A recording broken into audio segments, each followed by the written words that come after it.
Haleluya, haleluya, puji Tuhan. Terima kasih Tuhan Yesus untuk semua berkat-berkat-Mu, perlindungan, kesehatan, dan apapun yang telah Tuhan Yesus berikan kepada kami semua umat manusia yang ada di dunia ini. Tuhan Yesus, tolong kasihanilah kami semua umat manusia yang ada di dunia ini.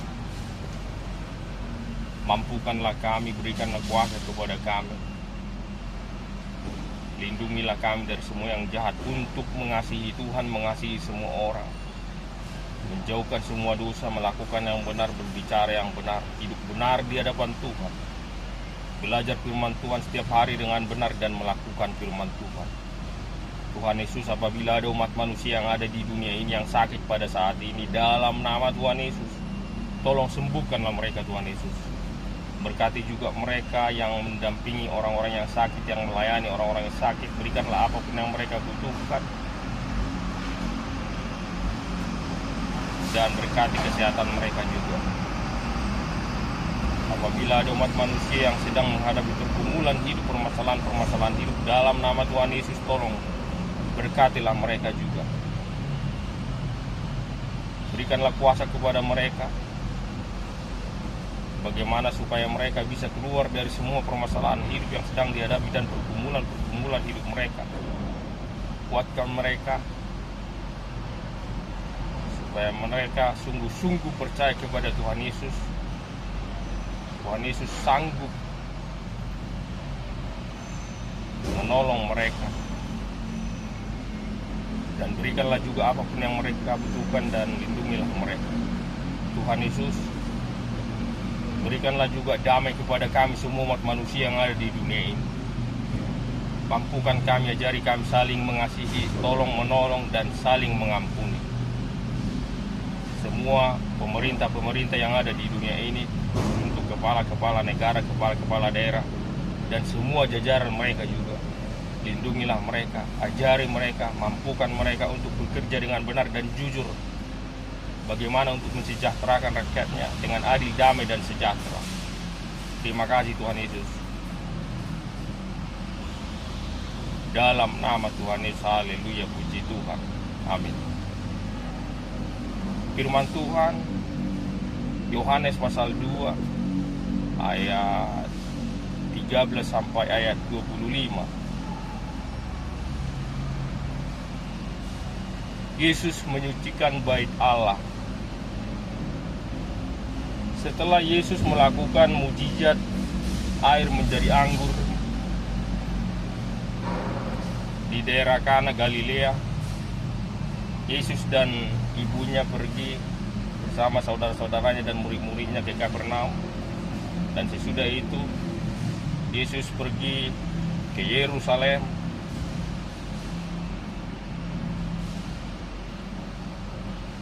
untuk merayakan Paskah di sana.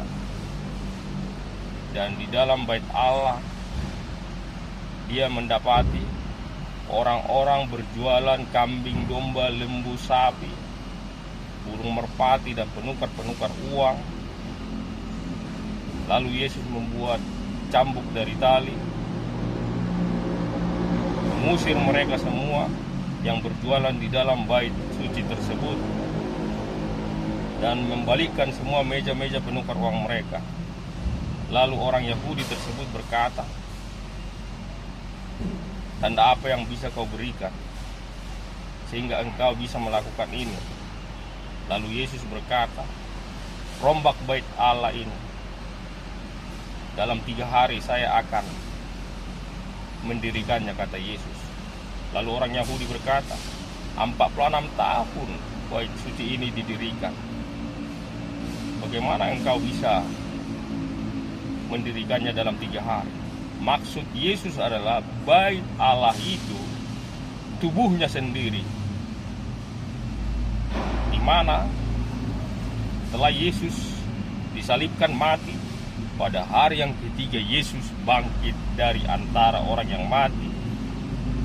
Lalu murid-muridnya di sana percayalah mereka dengan kitab suci. Dan Yesus tidak membutuhkan kesaksian dari manusia, karena Yesus sendiri tahu apa yang ada di dalam hati manusia semuanya. Haleluya, haleluya, puji Tuhan. Pesan utama dari firman ini adalah yang pertama, tubuh kita ini adalah bait Allah. Tuhan Yesus datang ke dunia seperti yang Yohanes Pembaptis katakan. Yohanes membaptis dengan air tanda pertobatan, tetapi Yesus membaptis dengan Roh Kudus. Artinya, Tuhan Yesus memberikan Roh Kudus. Roh Kudus itu adalah rohnya Tuhan. Rohnya Tuhan itu diberikan kepada orang yang percaya kepada Tuhan. Jadi tubuh kita ini adalah bait Allah, baitnya Tuhan. Oleh sebab itu, kita harus selalu berusaha bagaimana supaya tubuh yang Tuhan berikan selama kita hidup di dunia ini benar-benar kita mohon kepada Tuhan supaya dilindungi dari semua yang jahat, dan kita pergunakanlah tubuh ini untuk kemuliaan Tuhan, untuk melakukan apa yang baik dan menjauhkan tubuh kita ini dari semua apa yang jahat. Dan kita bisa melakukan semua itu dengan pertolongan Tuhan. Oleh sebab itu, kita setiap hari wajib belajar firman Tuhan, merenungkan firman Tuhan, berdoa kepada Tuhan, dan melakukan firman Tuhan dengan pertolongan Roh Kudus atau rohnya Tuhan.